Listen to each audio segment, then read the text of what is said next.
What's going on, boxing fans? It's Jordan Williams with the Distance. Have another fantasy matchup this morning for MoQ 2009. Sent me a really good one last week. Sonny Liston versus George Foreman. Two big punches, two big knockout punches from the 60s and 70s. I do believe that Foreman did spar with Liston. I think he did back before his Olympic trial run in '68, but overall it was a good matchup. Two big heavyweights with long reaches. That's something that really stands out.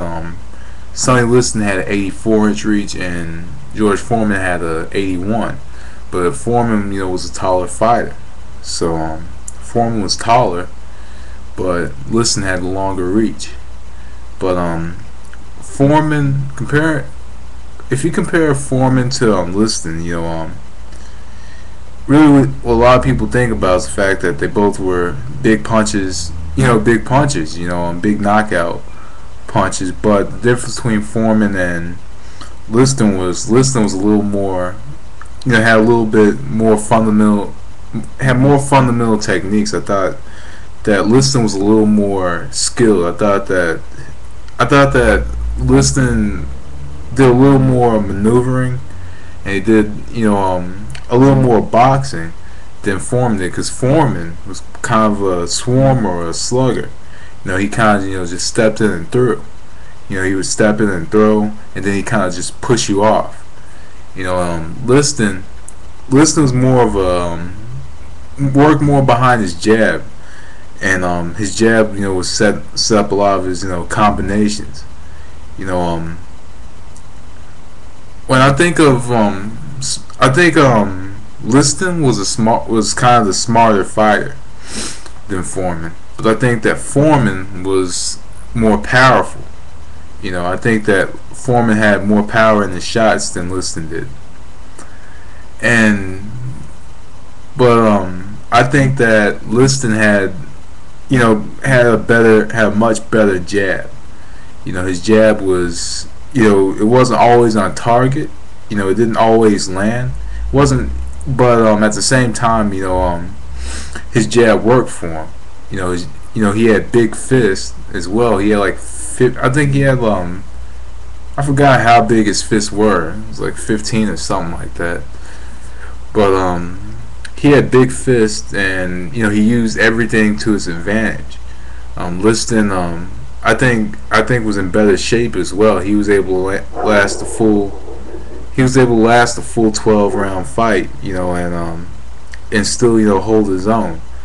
Compared to Foreman, who actually early in his career was would get tired after about 6 or 7 rounds. Would get tired. So I think that's a big advantage for Liston in a fight like this.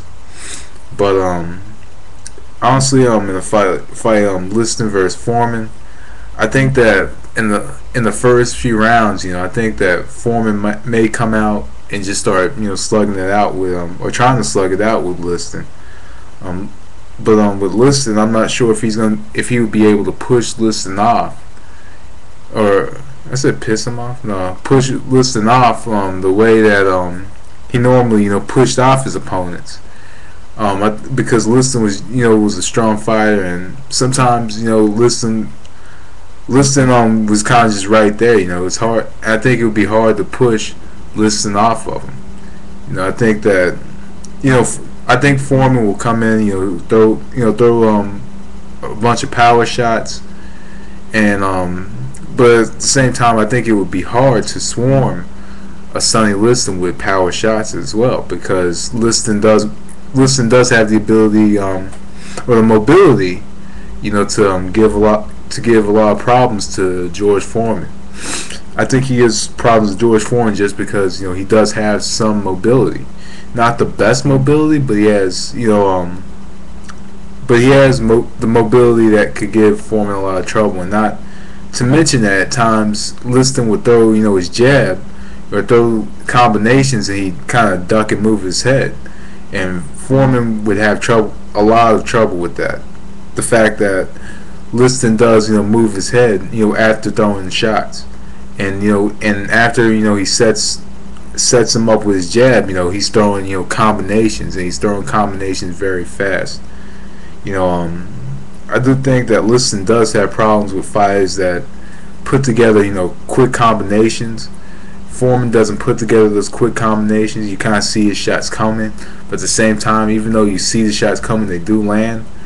But Liston did have trouble, against like Cleveland Williams, who was putting together some quick combinations. But Foreman doesn't really put together those quick combinations. But Sonny Liston, honestly, if I gotta make a pick for this fight, I'm gonna go with Sonny Liston. I think Sonny Liston was a smarter fighter. I think that Liston, like I said, I think he has a better stamina. He has he has that long jab to his advantage, and his jab, pretty much set up a lot of his shots. And even though he did throw some wild combinations, I think they would work against a young George Foreman. I think his jab will land. If he lands that left jab, because Foreman can't really at that time couldn't protect himself from that jab. So I'm gonna go with Sonny Liston by a unanimous decision. Maybe a late 10th round knockout, but I'm gonna lean towards unanimous decision. But anyway, that was The Distance. Thanks for watching. Peace.